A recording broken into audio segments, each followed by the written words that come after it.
आप सभी का स्वागत है मेरे YouTube चैनल डिवाइन म्यूजिक में। आज मैं आपको शनि देवता की कथा सुनाऊंगी। हिंदू पौराणिक कथाओं के अनुसार शनिवार व्रत कथा करने से शनिदेव बहुत प्रसन्न होते हैं और सारे अशुभ फल खत्म कर देते हैं और शुभ फल में बदल देते हैं और हमारी सभी परेशानियों से रक्षा करते हैं। बोलो शनिदेव महाराज की जय। शनिवार व्रत कथा। एक समय में स्वर्गलोक में सबसे बड़ा कौन के प्रश्न पर 9 ग्रहों में वाद विवाद हो गया। निर्णय के लिए सभी देवता देवराज इंद्र के पास पहुंचे और बोले, हे देवराज, आपको निर्णय करना होगा कि हम में से सबसे बड़ा कौन है। देवताओं का प्रश्न सुन इंद्र उलझन में पड़ गए। फिर उन्होंने सभी को पृथ्वीलोक में राजा विक्रमादित्य के पास चलने का सुझाव दिया। सभी ग्रह भूलोक राजा विक्रमादित्य के दरबार में पहुंचे। जब ग्रहों ने अपना प्रश्न राजा विक्रमादित्य से पूछा तो वह भी कुछ देर के लिए परेशान हो उठे, क्योंकि सभी ग्रह अपनी अपनी शक्तियों के कारण महान थे।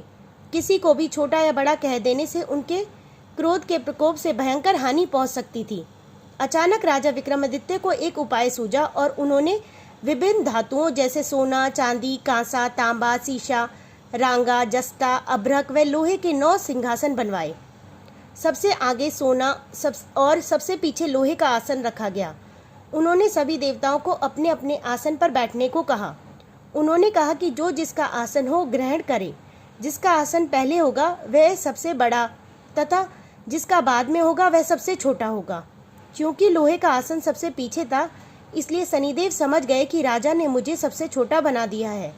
इस निर्णय से शनिदेव रुष्ट हो गए और बोले, हे राजन, तुमने मुझे सबसे पीछे बैठाकर मेरा अपमान किया है।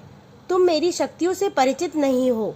सूर्य एक राशि पर 1 महीने, चंद्रमा 2 महीने 2 दिन, मंगल 1.5 महीने, बुध और शुक्र 1 महीने, बृहस्पति 13 महीने रहते हैं।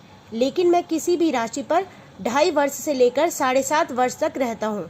बड़े बड़े देवताओं को मैंने अपने प्रकोप से पीड़ित किया है। अब तू भी मेरे प्रकोप से सावधान रहना। इस पर राजा विक्रमादित्य बोले, जो कुछ भाग्य में होगा देखा जाएगा। इसके बाद अन्य ग्रहों के देवता तो प्रसन्नता के साथ चले गए, परंतु शनिदेव बड़े क्रोध के साथ वहां से विदा हुए। कुछ समय बाद जब राजा विक्रमादित्य पर 7.5 की दशा आई तो शनिदेव ने घोड़े के व्यापारी का रूप धारण किया और बहुत से घोड़ों के साथ विक्रमादित्य की नगरी पहुंचे। राजा विक्रमादित्य उन घोड़ों को देखकर एक अच्छे से घोड़े को अपनी सवारी के लिए चुनकर उस पर चढ़े। राजा जैसे ही उस घोड़े पर सवार हुआ वह बिजली की गति से दौड़ पड़ा। तेजी से दौड़ता हुआ घोड़ा राजा को दूर एक घने जंगल में ले गया। फिर वह राजा को गिराकर गायब हो गया। राजा अपने नगर लौटने के लिए जंगल में भटकने लगा, पर उसे कोई रास्ता नहीं मिला। राजा को भूख प्यास लगाई। बहुत घूमने पर उन्हें एक चरवाहा मिला।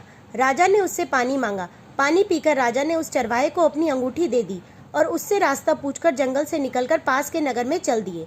नगर पहुंचकर राजा एक सेठ की दुकान पर बैठ गए। राजा के कुछ देर दुकान पर बैठने से सेठ की बहुत बिक्री हुई। सेठ ने राजा को भाग्यवान समझा और उसे अपने घर भोजन पर ले गया। सेठ के घर में सोने की एक हार खुंटी पर लटका हुआ था। राजा को उस कमरे में छोड़कर सेठ कुछ देर के लिए बाहर चला गया। तभी एक आश्चर्यजनक घटना घटी। राजा के देखते ही देखते खुंटी सोने के उस हार को निगल गई। सेठ ने जब हार गायब देखा तो उसने चोरी का संदेह राजा पर किया और अपने नौकरों से कहा कि इस परदेसी को रस्सियों से बांधकर नगर के राजा के पास ले चलो।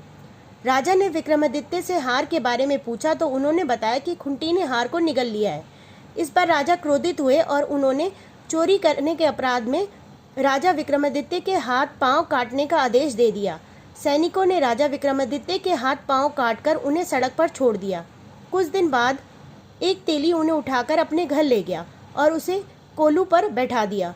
राजा आवाज देकर बैलों को हाँकता रहता। इस तरह तेली का बैल चलता रहता और राजा को भोजन मिलता रहता। शनि के प्रकोप के 7.5 पूरी होने पर वर्षा ऋतु प्रारंभ हुई। एक रात विक्रमादित्य मेघ मल्हार गा रहा था। तभी नगर की राजकुमारी मन भावनी रथ पर सवार उस घर के पास से गुजरी।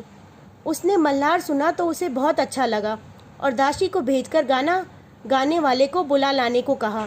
दासी लौटकर राजकुमारी को अपने अपंग राजा के बारे में सब कुछ बता दिया। राजकुमारी उसके मेघ मल्हार से बहुत मोहित हुई और सब कुछ जानते हुए भी उसने अपंग राजा से विवाह करने का निश्चय। राजकुमारी ने अपने माता पिता से जब ये बात कही तो वह हैरान रह गए। उन्होंने उसे बहुत समझाया पर राजकुमारी ने अपनी जिद नहीं छोड़ी और प्राण त्याग देने का निश्चय कर लिया। आखिरकार राजा रानी को विवश होकर अपंग विक्रमादित्य से राजकुमारी का विवाह करना पड़ा। विवाह के बाद राजा विक्रमादित्य और राजकुमारी तेली के घर में रहने लगे। उसी रात स्वप्न में शनिदेव ने राजा से कहा, राजा तुमने मेरा प्रकोप देख लिया, मैंने तुम्हें अपने अपमान का दंड दिया है। राजा ने शनिदेव से क्षमा करने को कहा और प्रार्थना की, हे शनिदेव, आपने जितना दुख मुझे दिया है अन्य किसी को कभी मत देना। शनिदेव ने कहा, राजन, मैं तुम्हारी प्रार्थना स्वीकार करता हूँ। जो कोई स्त्री पुरुष मेरी पूजा करेगा, कथा सुनेगा, जो नित्य ही मेरा ध्यान करेगा, चींटियों को आटा खिलाएगा, वह सभी प्रकार के कष्टों से मुक्त होता रहेगा तथा उसके सब मनोरथ पूर्ण होंगे। यह कहकर शनिदेव अंतर्ध्यान हो गए। प्रातःकाल राजा विक्रमादित्य की नींद खुली तो अपने हाथ पांव देखकर राजा को बहुत खुशी हुई। उन्होंने मन ही मन शनिदेव को प्रणाम किया। राजकुमारी भी राजा के हाथ पांव सलामत देखकर आश्चर्य में डूब गई। तब राजा विक्रमादित्य ने अपना परिचय देते हुए शनिदेव के प्रकोप की सारी कहानी सुनाई। इधर सेठ को जब इस बात का पता चला तो दौड़ता हुआ आया और राजा विक्रमादित्य के चरणों में गिरकर क्षमा मांगने लगा। राजा विक्रमादित्य ने उसे क्षमा कर दिया, क्योंकि वे जानते थे कि यह सब तो शनिदेव के प्रकोप के कारण हुआ है। सेठ राजा विक्रमादित्य को पुनः अपने घर ले गया और उसे भोजन कराया। भोजन कराते समय वहां एक आश्चर्य घटना घटी। सबके देखते देखते उस खुंटी ने हार उगलना शुरू कर दिया। सेठ ने अपनी बेटी का विवाह भी राजा के साथ कर दिया और बहुत से स्वर्ण आभूषण धन आदि देकर राजा को विदा किया। राजा विक्रमादित्य राजकुमारी मनभावनी और सेठ की बेटी के साथ अपने नगर वापस पहुंचे तो नगर वासियों ने हर्ष के साथ उनका बहुत स्वागत किया। अगले दिन राजा विक्रमादित्य ने पूरे राज्य में घोषणा कराई कि शनिदेव सब ग्रहों में सर्वश्रेष्ठ हैं। प्रत्येक स्त्री पुरुष शनिवार को उनका व्रत करें और व्रत कथा अवश्य सुने। राजा विक्रमादित्य की घोषणा से शनिदेव बहुत प्रसन्न हुए। शनिवार का व्रत करने और व्रत कथा सुनने से शनिदेव की अनुकंपा बनी रहती है और सभी के दुख दूर होते हैं। बोलो शनिदेव महाराज की जय। धन्यवाद।